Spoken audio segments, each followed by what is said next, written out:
sceptic? Well, Falkirk Town Hall rang to the sound of both last night as international delegates and the unconvinced converged to discuss the latest sightings. Our man, Martin Geisler, infiltrated the meeting and smuggled back this report. People have been convinced there's something a wee bit spooky going on around central Scotland for years, so much so that more than 600 packed Falkirk Town Hall to the gunnels last night, and dozens more had to be turned away at the door. The show itself was opened by Close Encounters of the Fourth Kind, a rock band from Glasgow who say they formed through a mutual belief that another world exists. They've all seen the proof too, in the form of flying saucers. Then it was down to business proper, and armchair cynics beware. These guys have facts and figures. We're told there's no doubt UFOs exist. The only question is where they come from and what they represent. If people became more involved with the UFO subject and actually studied the data themselves, then I'm sure they'd be very much surprised. Take it from me, there's something clearly going on and being witnessed in the skies, not only in Scotland, but throughout the world, which demand investigations.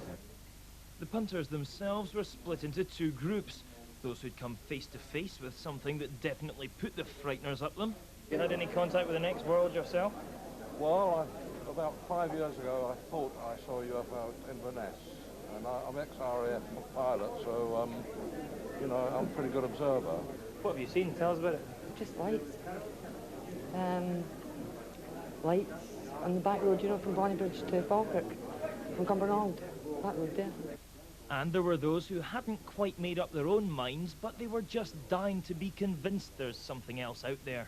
Not had any experiences with the next world yourself, have you? Well, no, not really, no. What do you make of all so far? Are you a bit sceptical, or are you? Well, I'd like to believe it, but I don't know if I've heard anything that makes me want to believe it yet. No, I don't really. I think it's a bunch of cracks. You just need to take a look around yourself. There's a lot of sensible, honest, educated people gathered here to have an educated discussion. There's not any cracks in here having a carry on. So no matter what people might have wished, last night's audience was definitely 100% human. If the wee green men did have an interest in all of this, they must have been watching from a fairly discreet distance. Little green man Martin Geisler there. And that was Scotland Today's fight.